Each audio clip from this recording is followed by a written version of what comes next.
بسم اللہ الرحمن الرحیم۔ آج کی ہماری یہ ویڈیو حضرت لوط علیہ السلام کے بارے میں ہے۔ وہ کون تھے اور انہیں کس قوم پر نبی بنا کر بھیجا، آئیے جانتے ہیں اس ویڈیو میں۔ حضرت لوط علیہ السلام کے والد کا نام حاران تھا، جو طارق آذر کے بیٹے اور حضرت ابراہیم علیہ السلام کے سگے بھائی تھے، یعنی حضرت لوط علیہ السلام حضرت ابراہیم علیہ السلام کے بھتیجے تھے۔ آپ حضرت ابراہیم علیہ السلام پر سب سے پہلے ایمان لانے والوں میں شامل ہیں۔ نیز آپ حضرت ابراہیم علیہ السلام ہی کے زمانے میں اہل سدوم کے رہنمائی کے لیے نبوت کے منصب پر فائز ہوئے۔ والد حاران کے انتقال کے بعد حضرت لوط علیہ السلام اپنے چچا حضرت ابراہیم کے ساتھ بابل میں مقیم رہے اور پھر ایک عرصہ بعد سدوم نامی شہر میں آباد ہو گئے۔ قرآن پاک میں تقریباً 40 مقام پر متفرق صورتوں میں آپ کا ذکر آیا ہے۔ سدوم کے آس پاس 5 نہایت خوبصورت شہر آباد تھے، جن میں سے ہر ایک کی آبادی 1 لاکھ نفوس سے زیادہ ہی تھی۔ یہ علاقے نہایت سرسبز و شاداب اور قدرت کی فیاضی کے حسین شاہکار تھے۔ باغات کی کثرت تھی تو لہاتے کھیت یہاں کے باسیوں کی ضروریات سے کہیں زیادہ تھے، اور یہی وجہ تھی کہ قرب و جوار کی بستیوں کے باسی بھی اپنی معاشی و غذائی ضروریات کے لیے ان بستیوں کا رخ کیا کرتے، مگر یہ بات ان بستی کے لوگوں کو بالکل بھی پسند نہ تھی۔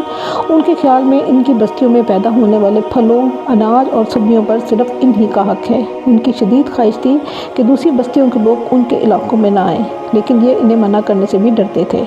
جب کوئی قوم اللہ کی دی ہوئی نعمتوں کا شکر ادا کرنے کے بجائے غرور و تکبر اور عادات بد میں مبتلا ہو جائے تو ایسے لوگوں کے دل و دماغ پر شیطان قابض ہو جاتا ہے اور پھر یہ ابلیس کے نقش قدم پر چلنے لگتے ہیں۔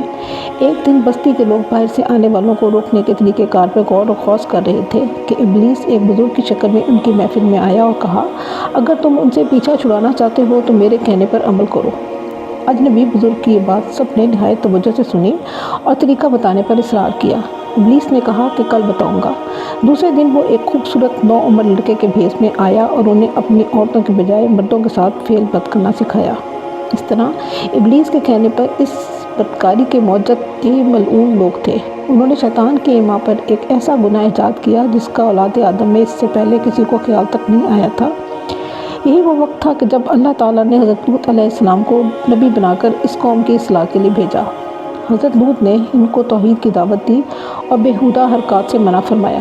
قرآن پاک میں اللہ تعالیٰ فرماتے ہیں، اور لوط کو یاد کرو جب انہوں نے اپنی قوم سے کہا کہ تم بے حیائی کے کام کیوں کرتے ہو؟ کیا تم عورتوں کو چھوڑ کر لذت حاصل کرنے کے لیے مردوں کی طرف مائل ہوتے ہو؟ حقیقت یہ ہے کہ تم احمق لوگ ہو۔ حضرت لوط علیہ السلام اپنی قوم کی عادت بد کی وجہ سے بڑے فکر مند رہتے اور دن رات انہیں نصیحت و تبلیغ کرتے رہتے، لیکن قوم پر اس کا کوئی اثر نہ ہوا، بلکہ وہ مزید ڈھٹائی اور ہٹ دھرمی کے ساتھ فخریہ انداز میں یہ کام کرنے لگے۔ اس کے ساتھ ہی وہ حضرت لوط علیہ السلام کے ساتھ بھی سخت رویہ رکھتے اور ان کی باتوں کا مذاق اڑاتے۔ شاد باری تعالیٰ ہے، اور قوم لوط نے بھی پیغمبروں کو جھٹلایا جب ان سے ان کے بھائی لوط نے کہا کہ تم کیوں نہیں ڈرتے، میں تو تمہارا امانت دار پیغمبر ہوں، تو اللہ سے ڈرو اور میرا کہا مانو، اور میں تم سے اس کام کا بدلہ نہیں مانگتا، میرا بدلہ اللہ رب العالمین کے ذمہ ہے۔ کیا تم اہل عالم میں سے لڑکوں پر مائل ہوتے ہو اور تمہارے پروردگار نے جو تمہارے لیے تمہاری بیویاں پیدا کی ہیں ان کو چھوڑ دیتے ہو؟ حقیقت یہ ہے کہ تم حد سے نکل جانے والے ہو۔ انہیں حضرت لوط علیہ السلام کو سمجھانا بڑا برا لگتا تھا، چنانچہ انہوں نے صاف صاف کہہ دیا کہ اگر تم ہمیں اسی طرح برا کہتے رہے اور ہمارے کاموں میں مداخلت کرتے رہے تو ہم تم کو اپنے شہر سے نکال دیں گے۔ قرآن پاک میں ہے، وہ کہنے لگے، اے لوط علیہ السلام، اگر تم باز نہ آؤ گے تو ہم تم کو شہر بدر کر دیں گے۔ حضرت لوط مایوس ہونے کے بجائے قوم کو راہ راست پلانے کی جد و جہد میں مصروف رہے، لیکن وہاں تو کیفیت تھی کہ مرض بڑھتا گیا جوں جوں دوا کی، یعنی جتنا حضرت لوط نے اللہ تعالیٰ کے عذاب سے ڈراتے وہ اتنا ہی ان کا تمسخر اڑاتے، اور پھر ایک دن انہوں نے خود ہی عذاب الہی کا مطالبہ کر دیا۔ اللہ تعالیٰ نے انہیں اب تک دردناک عذاب سے محفوظ رکھا تھا اور بدترین فحاشی اور بدکاری کے باوجود انہیں ڈھیل دی جا رہی تھی، لیکن اب انہوں نے خود ہی عذاب کی فرمائش کر دی اور بولے، اے لوط، اگر تم سچے ہو تو ہم پر عذاب لے آؤ۔ قوم کے اس مطالبے کے بعد حضرت لوط کو یقین ہو گیا کہ اللہ تعالیٰ نے ان کے دلوں پر مہر ثبت کر دی ہے اور اب یہ راہ راست پر آنے والے نہیں، لہٰذا انہوں نے نہایت بے بسی کے عالم میں اللہ عز و جل کے سامنے ہاتھ پھیلا دیے اور دعا کی، اے میرے پروردگار، ان مفسد لوگوں کے مقابلے میں میری نصرت فرما۔ اللہ تعالیٰ نے اپنے نبی کی دعا قبول فرمائی اور اپنے خاص فرشتوں کو دنیا کی طرف روانہ کر دیا۔ یہ فرشتے پہلے حضرت ابراہیم علیہ السلام کے پاس انسانی شکل میں تشریف لائے۔ اللہ تعالیٰ نے سورہ الزاریات میں اس واقعے کو بیان فرمایا ہے۔ ان آیات کی تفسیر کچھ یوں ہے کہ جب وہ فرشتے ان کے پاس آئے تو سلام کیا، انہوں نے بھی جواب دیا۔ حضرت ابراہیم نے دیکھا کہ یہ تو